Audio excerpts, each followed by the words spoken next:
नब्बे का अपने घर से ठुकरा कर अब दोबारा से यहाँ पर लगी आप। महाराज कुछ मत बोलो, मुझे हार्ट बीटिंग हो जाता है, हार्ट बीटिंग। मुझे कुछ मत बोलो, मुझे रोना आता, मुझे कुछ मत बोलो, कुछ मत बोलो, हमें कुछ मत बोलो। हम बहुत थक गए, हमें कोई नोटिस नहीं है, कोई नोटिस। ये गुंडागर्दी है, गुंडागर्दी, कोई नोटिस नहीं हमारे पास।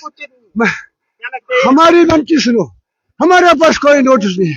सुबह आ गया बोलते दुकान खाली करो, हमें 10 काले किया आपको सर, मगर आप भी आए थे सर, आप भी आए थे, आप भी आए थे हमारे पास। बड़े अफसोस की बात है, हमारे तकलीफ दर्द सुनो सर। हमारी दुकानें लुट गई सर, हमारा घर सब कुछ लुट गया, हमारे बच्चे सड़क पर आ गए। 32 साल आपको पता है सर, 32 साल से दुकानें हमारी चल रही थी। आज अचानक जेडीए वाले आ गए, उन्होंने तोड़ दिया इसको सर, बगैर किसी। हम उमरुद्रा कहाँ हो, उमरुद्रा की यही रेलवे स्टेशन है हमारी, उमरुद्रा यही रेलवे स्टेशन है हमारी। डॉक्टर पारो और डॉक्टर पारो की यही रेलवे स्टेशन है तुम्हारी, वो LG साहब यही रेलवे स्टेशन है तुम्हारी। वो हम कहाँ जाए अभी, वो हम मर जाएंगे, वो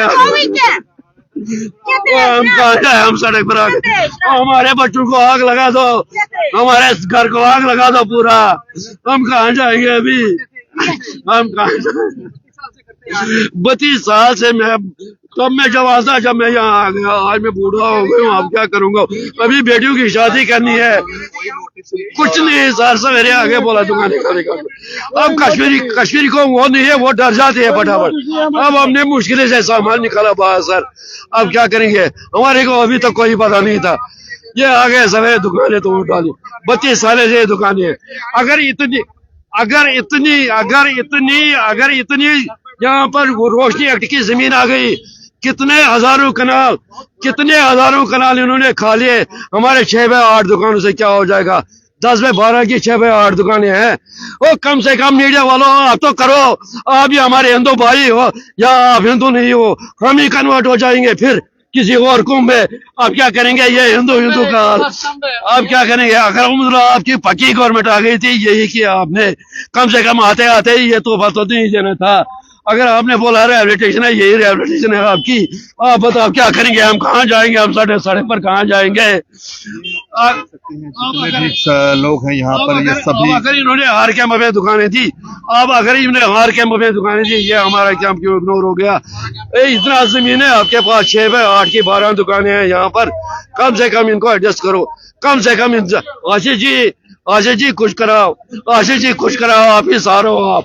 आशीष जी आपने इतने मसले हल कर दिए, आशीष जी मैंने आपको बड़ा कॉल किया था, मगर आप नहीं आए टाइम पर। अगर आप आते तो कम से कम रोशनी एक्ट में हजारों। ये सभी कश्मीरी हिंदू पंडित हमारे हैं, और इनकी ये सभी दुकानें, और यहाँ पे सारी दुकानें आज जो है यहाँ पर उन पे पीला पंजा इन्होंने चलाया। ये आप देख सकते हैं, ये मुट्ठी के जो माइग्रेंट्स क्वार्टर हैं, वहां पर ये एक बड़ा इलेक्शन के बाद इन्होंने सबसे पहले एक्शन क्या किया गवर्नमेंट ने सबसे पहले एक्शन, कश्मीरी हिंदुओं की 4 बाई की इतनी छोटी छोटी सी दुकानें तोड़ दी। और कौन सा एक्शन किया गवर्नमेंट ने, आप ये भी सोचे ना, जैसे ही सरकार बनी तो क्या सबसे पहले एक्शन क्या हुआ, कश्मीरी हिंदुओं की दुकानें तोड़ दी। और वो भी इतनी छोटी छोटी दुकानें जहां वो अपना बड़ी मुश्किल से गुजारा करते थे। तो क्या कहेंगे हम इस गवर्नमेंट को, कुछ नहीं कह सकते हम, हमारे पास कोई चारा नहीं रहा है कन्वर्ट होने के। हम ये सोचते हैं कि हम कन्वर्ट हो जाएंगे तो शायद बचेंगे, शायद, वरना ये लोग हमें ऐसे भी नहीं छोड़ेंगे। ये कब से दुकानें चला रहे हैं? ये 35 साल से दुकान, मेरा पति एक हैंडीकैप है और उसी से हमारा गुजारा चलता था 35 साल से। अगर इतनी सारी इलीगल और इतनी सारी कंस्ट्रक्शन बन रही है, इतनी सारे लोगों ने कब्जा करके रखा है, कश्मीरी हिंदू की इतनी छोटी सी दुकान से इनकी कौन सा पहाड़ टूट रहा था, जब 35 साल से इनको इस जमीन की परवाह नहीं थी। आज जैसे ही वोट हुए, जैसे ही सरकार बनी, तो सबसे पहले हिंदू पे एक्शन क्यों किया इन्होंने, वो भी कश्मीरी हिंदू पे जो पहले से माइग्रेंट है, जो रिलीफ पे अपने बच्चों को पाल रहे हैं। आप बताइए क्या बोले हम, क्या किससे, क्या कहाँ जाएंगे हम, किससे रिक्वेस्ट करें इस टाइम, हम कहाँ जाके सर फोड़े कि नहीं हमारी दुकानें नहीं तोड़ो, हमारा गुजारा इसी से ही चलता है। अच्छे दिन की बात की जाती है कश्मीरी पंडितों के लिए। कौन से अच्छे दिन, कौन से अच्छे दिन? 10 साल से बीजेपी की गवर्नमेंट हमारे कौन से रिलीफ बढ़ा दी उन्होंने, कौन सा हमें कश्मीर में फिर से बसाया उन्होंने? कुछ नहीं किया किसी भी पार्टी ने। क्यों वो ये सब इसलिए होता है क्योंकि हम किसी भी पार्टी का वोट बैंक नहीं है, हमारी संख्या इतनी नहीं है। और होगी कहाँ से? हर बार तो हम पे ही हमले होते हैं, तो हमारी संख्या कहाँ से होगी? हम अगर किसी पार्टी का हम वोट बैंक होते तो अभी सारे मिनिस्टर यहाँ खड़े होते, क्योंकि फिर उनको वोट कौन देता? हम किसी पार्टी का वोट बैंक नहीं है, इसीलिए हमारे साथ जो भी करो कोई बोलने वाला नहीं है, इसीलिए सब कुछ हो रहा है और कुछ नहीं है। बिल्कुल, ये आप देख क्यों सकते मगर हैं हम कि वोट देते जो- हैं, वो कहाँ जाते हैं हमारे वोट? हम तो वोटिंग करते हैं, वो कहाँ जाते हैं?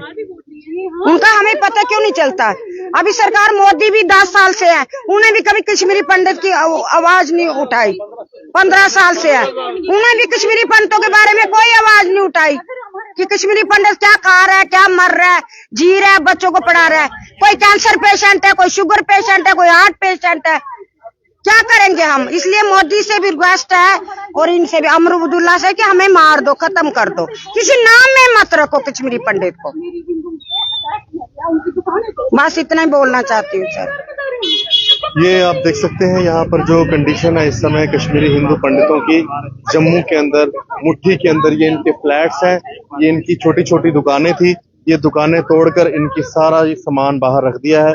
माता की फोटो तक जो है यहाँ पर रख दी है। और मैं आपको बताऊं कि ये सारा सामान यहाँ पर इनका बाहर पड़ा हुआ है और ये जेडीए या जो भी एडमिनिस्ट्रेशन ने यहाँ पर भेजा उनको, और यहाँ आकर पीला पंजा चला दिया और लोग अभी सड़कों के ऊपर हैं, यहाँ पर नीचे बैठे हुए हैं।